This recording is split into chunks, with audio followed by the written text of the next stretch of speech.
The bustling city streets were alive with movement, a place where the wealthy and the struggling crossed paths every day, yet rarely acknowledged one another.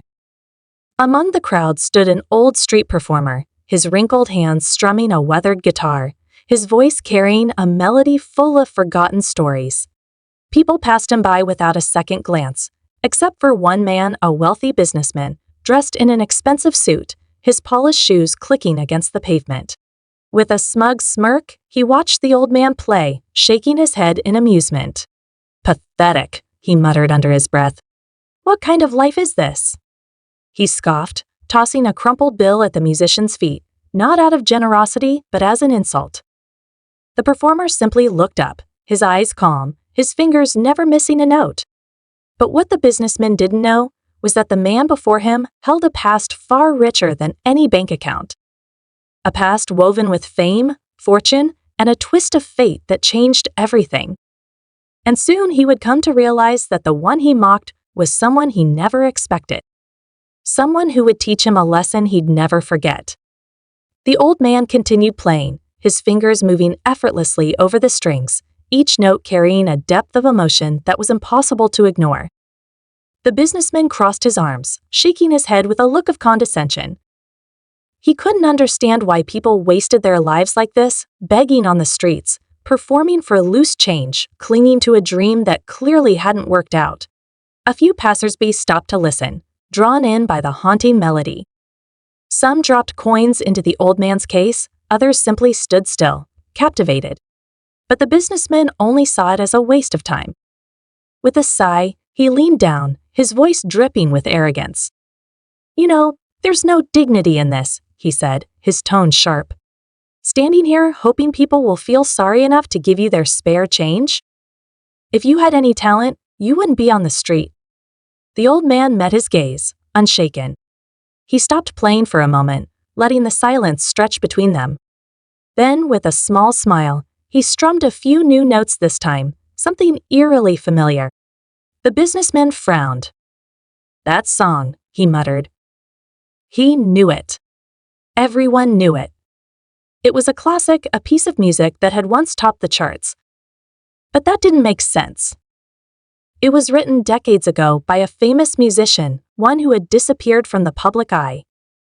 The old man's smile deepened as he continued playing. The businessman felt a strange chill run down his spine. "You recognize it, don't you?" the old man asked, his voice soft but knowing. The businessman straightened up, suddenly feeling uncomfortable. "Yeah, of course I do. Everybody does. It's a legendary song. But what does that have to do with you?" The old man didn't answer immediately. Instead, he let the music fill the space between them, drawing in more curious onlookers. His fingers moved with a kind of precision that no amateur street performer could fake. The businessman narrowed his eyes, his mind racing. "You didn't just learn that song, did you?" he said slowly, suspicion creeping into his voice. The old man's expression remained calm. "No," he admitted. "I didn't." A murmur went through the small crowd as people started putting the pieces together. The businessman felt his heartbeat quicken. It couldn't be. The musician who wrote that song had vanished years ago, presumed either dead or living in total obscurity. There were rumors, stories of betrayal, of a fortune lost, of a man who had once ruled the music world before vanishing overnight. The businessman forced a laugh, though it sounded hollow. "You're saying you're him? The man who wrote this song? That's impossible." The old man simply kept playing, letting the music answer for him. The businessman scoffed, but he couldn't shake the unease creeping into his chest. He had grown up listening to this song. It had been played at every major event, every radio station, every concert. If this man was telling the truth, then what had happened? The tension in the air thickened as the crowd whispered among themselves, some of them realizing the truth faster than others. But before the businessman could say another word, the old man did something unexpected. He stopped playing, reached down, and picked up the crumpled bill the businessman had thrown at him earlier. With slow, deliberate movements, he straightened it out and handed it back. "I don't need this," he said simply. The businessman felt a strange knot tighten in his chest. He had meant the money as an insult, a reminder of what he thought was the old man's failure. But now, standing here, facing a man who might have once had it all and lost it, he suddenly didn't know what to think. The old man's story wasn't just one of talent, it was one of downfall, of betrayal, of choices that had led him here. And for the first time in a long time, the businessman found himself wanting to know the truth. But the real question was he ready for what he was about to learn? The businessman stared at the old man, his mind tangled in a mess of doubt and disbelief. The song still echoed in his head, a melody he had heard 1,000 times before at parties, in restaurants, on the radio. It was a song that had shaped an entire generation. And yet, the man who had created it was standing before him, barely recognized, his guitar case filled with spare change from strangers who had no idea who he was. The air between them felt heavy. The businessman wanted to walk away, to dismiss this as a strange coincidence, but something inside him refused to let go. He had spent his entire life chasing success, building an empire, surrounding himself with wealth and power. And yet, here was a man who had once been at the very top, now playing music on the street as if none of it had ever mattered. He shoved his hands into his pockets, his voice quieter this time. "What happened to you?" The old musician studied him for a moment, then let out a small chuckle. "Life happened." The businessman frowned. "That's not an answer. You want the real answer?" The old man strummed his guitar absent-mindedly, staring past the crowd, as if seeing something far beyond the city streets. "It's a long story." "I have time," the businessman said, surprising even himself. The musician gave him a knowing look, then nodded. "All right," he said. "Let me tell you a story." And so, as the city moved around them, as cars honked and people hurried past, the old man began to speak. Years ago, he had been more than just a street performer. He had been a legend, a man who filled stadiums, whose music touched millions. He had been young, talented, and, for a while, unstoppable. Record labels fought over him, his songs topped the charts, and money poured in like an endless river. But fame, as he soon learned, was never free. "It's funny," the musician mused. "At first you think you're in control, that you're the one calling the shots. But the truth is, the higher you climb, the less freedom you have. People start deciding things for you, what songs you should write, who you should be, what's good for your career. And if you don't play along, they make sure you don't play at all." The businessman listened, his arms crossed, but his expression less guarded now.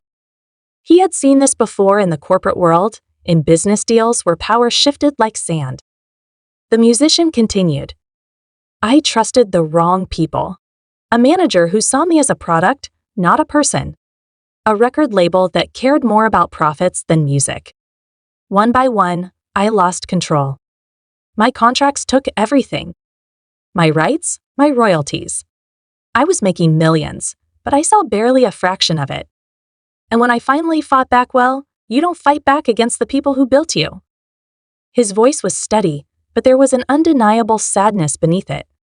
"They blacklisted me, ruined my name, stole my music and left me with nothing." The businessman felt a strange tightness in his chest. He had heard stories like this before, artists who had lost everything to the industry, who had been chewed up and spit out the moment they stopped being useful. But seeing it in front of him, in the form of this man, made it feel different. "So why didn't you start over?" he asked. "Go independent? Rebuild?" The old man chuckled. "You think it's that easy?"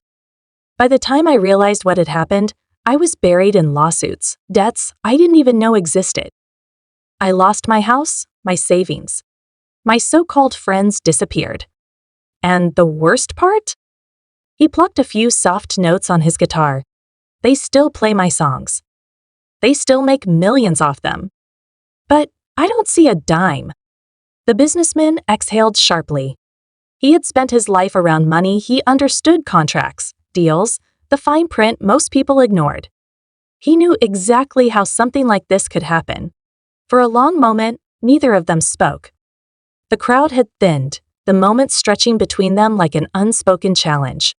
Finally, the businessman reached into his pocket and pulled out his wallet. He took out a crisp $100 bill and held it out. "Take it," he said. The old man glanced at the money, then at the businessman.